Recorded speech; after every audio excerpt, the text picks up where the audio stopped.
परभणी येथील डॉक्टर बाबासाहेब आंबेडकर यांच्या पुतळ्यासमोरील संविधान शिल्पाची विटंबना प्रकरणी निषेध करणाऱ्या कार्यकर्त्यांची धरपकड, पोलिसांचे कोम्बिंग ऑपरेशन त्वरित थांबवण्यात यावे व घटनेच्या पडद्यामागील सूत्रधाराला अटक करण्याबाबत पीपल्स रिपब्लिकन पार्टी ऑफ महाराष्ट्राच्या वतीनं सोलापूर जिल्हाधिकाऱ्यांना निवेदन देण्यात आले। परभणी येथील डॉक्टर बाबासाहेब आंबेडकर यांच्या पुतळ्यासमोरील संविधान शिल्पाची विटंबना प्रकरणी निषेध करणाऱ्या कार्यकर्त्यांची धरपकड करण्यासाठी आता पोलिसांनी कोम्बिंग ऑपरेशन सुरू केले आहे। दरम्यान कार्यकर्त्यांची धरपकड त्वरित थांबवावी अशी मागणी People's Republican Party of Maharashtra या पक्षाशी केली आहे।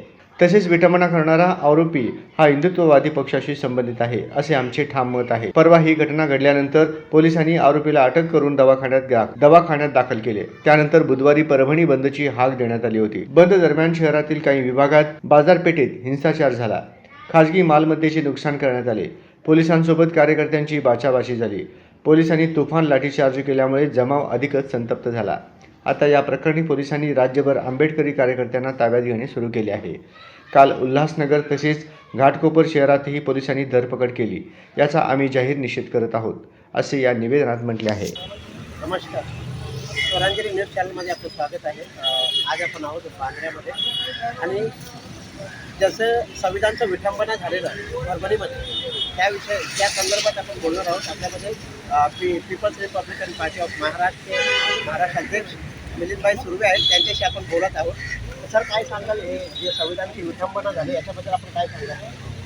संविधानाची जी विटंबना झालेली आहे परभणी या ठिकाणी, खरं तर सरकारने आणि पोलिसांनी ज्या पद्धतीने हे प्रकरण हाताळायला पाहिजे होतं ते न हाताळता सरसकट त्यांनी ज्या संविधानाचा जे शिल्पाची जी नासधूस झाली होती, विटंबना झाली होती, त्याचा निषेध करणाऱ्या भीमसैनिकांवर लाठी हल्ला, त्यांना धरपकड करणं, त्यांना मारणं, त्यांना अटक करणं, या सर्व प्रकरणामुळं, या सर्व पोलिसांच्या भूमिका आणि सरकारच्या भूमिकेमुळं हे प्रकरण आणखी चिघळलेलं आहे आणि मला वाटतं हे सर्व जाणीवपूर्वक चालले। नवीन सरकार स्थापना झाली आहे महाराष्ट्रामध्ये, मुख्यमंत्री आणि सरकारची काय मागणी करायला काय आहे, हे सरकार भारतीय जनता पक्षाचं सरकार आहे।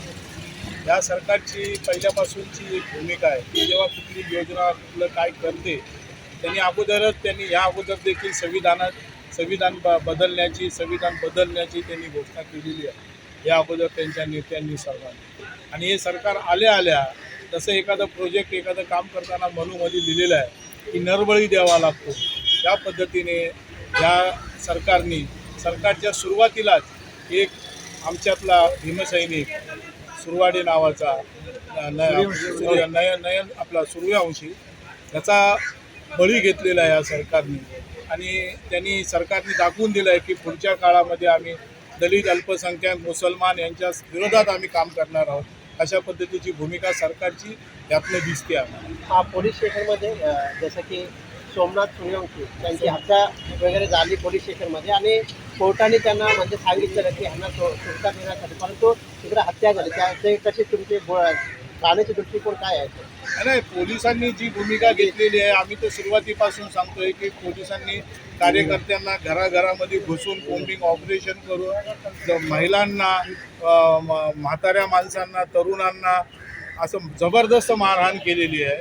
आणि मारहाण केल्यानंतर हा जो पोरगा आहे, जो सोमनाथ सूर्यवंशी, हा जो या ठिकाणी जो बळी गेलेला आहे, आमचा शहीद झालेला आहे, जो हा LLBच्या दुसऱ्या वर्षामध्ये होता, म्हणजे अत्यंत शिक्षित, त्याला कायद्याची माहिती होती, त्याला सर्व माहिती होतं, कायद्याचं पालन करणारा एक विद्यार्थी होता।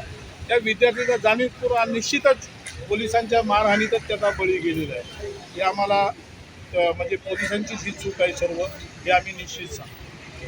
जसं की आपण पाहतो परभणीमध्ये जे झालं प्रकरण, त्यामध्ये कुठे ना कुठं सरकारची जबाबदारी आहे का? परंतु कुठे ना कुठं जसं की सरांनी सांगितलं नरबली देतात, काय सरकार ह्याची जबाबदारी घेणार का?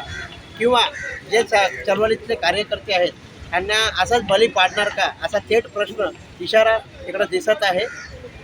कॅमेरामॅन साईनाथ करात, संवाददाता नरसिंह कट्टा, जय हिंद।